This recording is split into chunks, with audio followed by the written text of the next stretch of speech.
Do you believe in Bronson? Well, you're gonna meet him. Kuukauden Bronsonissa tällä kertaa onkin Don Siegelin ohjaama Charles Bronson elokuva vuodelta 1977 nimeltä Telephone, eli suomeksi puhelin.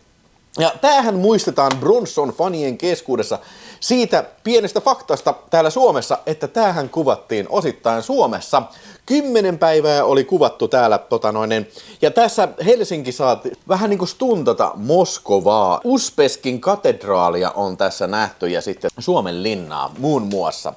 Tässä elokuvassa Charles Bronson esittää semmoista venäläistä tai tämmöistä niin kuin upseeria nimeltä majori Grigori, joka sitten saa sen kummallisen tehtävän, että sen tehtävänä on lähteä Moskovasta sitten tonne USAhan. Nimittäin semmonen äijä, jota esittää Donald Pleasence nimeltä Nikolai Dalchimski, on joku tämmönen vanha stalinisti, ja se on ollut osana tätä tämmöistä projektia, jossa on keksitty tämmönen nimeltä Telephone, jokin sortin hypnoosilaite, että niin kun ihmisiä on aivopesty sillä lailla, että niistä on tullut semmoisia agentteja, jotka on nukkuvia, että ne ei itsekään tiedä olevansa agentteja. Niitä on sitten 50-luvulla ympäri USAta sitten lähellä vanhoja, tai siis semmoisia sen aikaisia sotilaskohteita pistetty niin kun asumaan.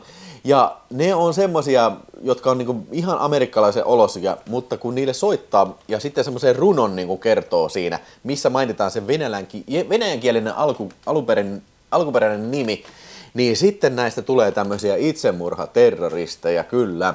Joo, mielenkiintoinen idea. Mä oon nähnyt tän silloin ihan joskus killinä. Tää on varmaankin tullut telkkarista ja se on jäänyt aina niinku kummittelee vähän mun päähän.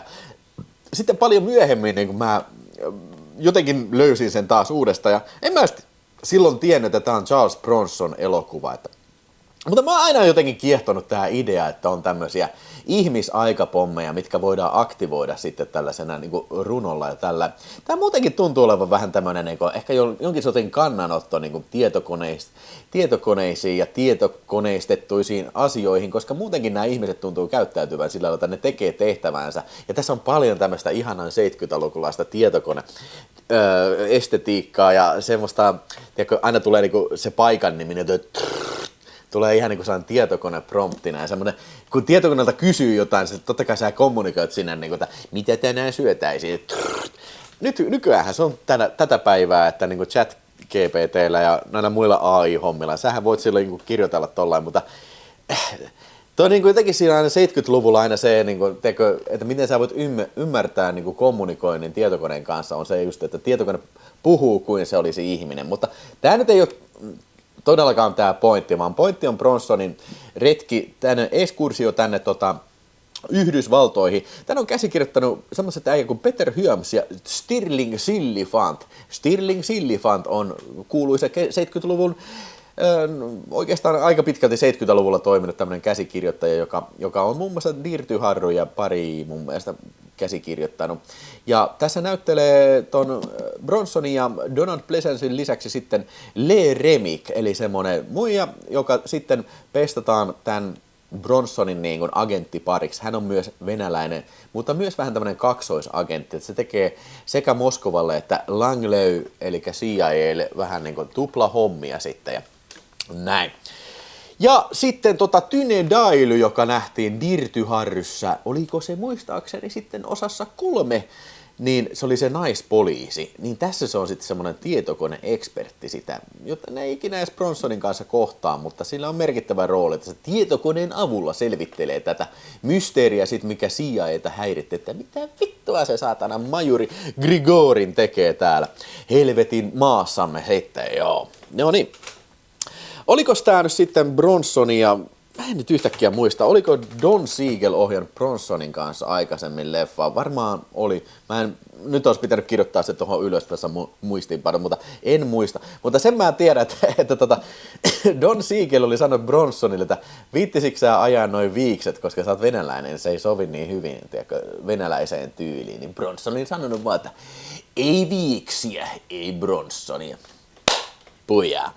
Todellakin Bronsonilla on viikset ja tällä, ehkä tässä on niin elokuvan ehkä suuri heikkous. Vaikka mä niin paljon tykkäänkin Charles Bronsonista, niin Ehkä Charles Bronson ei ole ehkä oikea mies tähän rooliin. Siis kun se on niin iso profiili, niin kuin tämmöinen amerikkalainen action-äijä, niin se vähän ehkä on epäuskottava tällaisena venäläisenä agenttina sitten, että se ei ainakaan näytä yhtään venäläiseltä, eikä se käyttäydy, eikä se elehdi, sen body language ei ole yhtään venäläinen, eikä mitään, se on tosi niin, se näyttelee itseänsä, Bronson on Bronson. Ja sama koskee myös tätä Lee Remikin näyttelemää, mä en muista mikä sen nimi, Barbara vai mikä sen nimi oli, hänen näyttelemänsä tätä naispuolista agenttia, niin sekin on ihan suoraan niin sen se on ihan niin kuin amerikkalainen. Joo, mä ymmärrän, että se on kaksoisagentti, se on ollut pitkään USAssa, mutta niin kuin näissä ei niin mun mielestä mitään semmoista niin venäläistä persoonallista.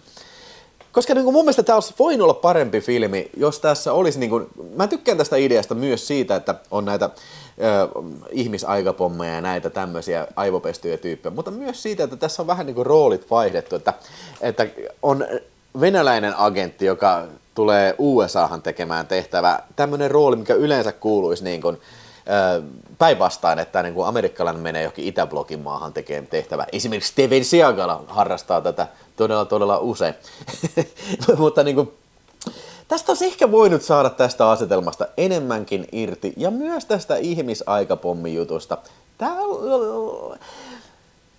Don't get me wrong, mä tykkään tästä leffasta. Tämä on mun mielestä aika hyvä filmi, mutta niin kuin mä jotenkin aistin, että tästä olisi vähän enemmän ollut puristettavissa, jos tekijät olisi vaan niin kuin ehkä enemmän niin kuin paneutunut tähän niiden main concept-ideaan ja vähän tuonut enemmän tätä tämmöistä venäläistä niin kuin mentaliteettia siihen Bronsonin rooliin. Ja joku muu näyttelee tätä roolia kuin Bronson. Vaikka miettii jotain, vaikka Ian Holm, Donald Pleasence, jotain ei Donald Pleasence kuin Donald Sutherland. Niin jotain semmosia näyttelyjä. Vähän ehkä ei niin action-profiloituneita näyttelijöitä 70-luvulla. Mä veikkaan, että sitä olisi saattanut olla ihan hyvä niin kuin parempi lopputulos ehkä tällä. Mutta joo, tällaisenään ihan ok agenttielokuva, ihan ja se niin tämmöinen hauskan tämmöinen 70-lukulainen ja nämä tietokonehommat, mistä tykkää tosi paljon, mistä puhuin jo aikaisemmin. Nämä kaikki, kyllä tämä on selvästi paljon plussan puolella.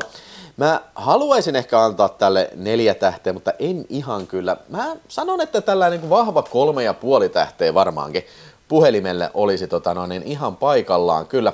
Se pitää vielä sanoa, että tämä oli kohtalaisen uusi, tämä Shout Factorin Blu-ray. Tämä on Region A lukittu, ei mitään ekstroja, ehkä traileri justiin. Että tämä oli, kiinnitin huomioon itse asiassa tässä, että tässä on tosi paljon pehmeitä kuvia. Siis sillä, että tarkoittaa sitä, että ne on kuvattu alun perin niin kuin päin helvettiä. Siis niin kuin, että fokus on jossain ihan muualla kuin missä sen pitäisi. Tyyli, että niin kuin, jos mä puhun tällä niin kuin sinne kameralle, niin sitten niin on tarkennettu esimerkiksi mun korvaan. Se niin kuin naama on sellainen vähän niin kuin sumeempi tällä. Tässä on niin kuin, siis tosi paljon kohtauksia sillä lailla. Ja se ei ole todellakaan tämä Blu-ray vika, vaan se, miten se alun perin on kuvattu. Että en tiedä, onko ne kiireellä kuvannut sitten vai niin kuin mitä siinä tapahtunut. Kukas tässä nyt oli sitten director of photography, niin onko se sitten ollut vähän ehkä huolimaton duunissaan. En osaa sanoa, mutta kyllä näitä usein näkee tämmöisiä epäfokuskuvia, varsinkin tämän aikakauden elokuvissa sitten.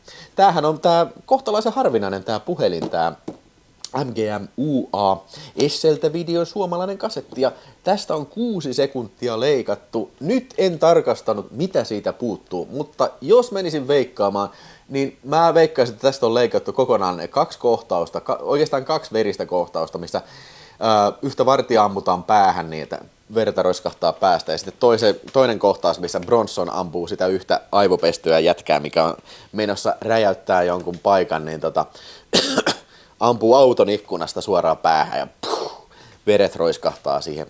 5 minutes later. Täydennys nyt pitää sanoa tähän, kuvaan tätä ihan eri päivänä, jos ihmettelet, että miksi valaistusolosuhteet saattaa olla vähän vaihtunut. Mutta siis kun mä väitän, että tätä on leikattu, niin mä en keksi, mitä tästä voisi olla leikattu. Mä katsoin ne 2 kohtausta, mistä ammutaan päihin. Niin molemmat näistä kohtauksista löytyy tästä kasetilta.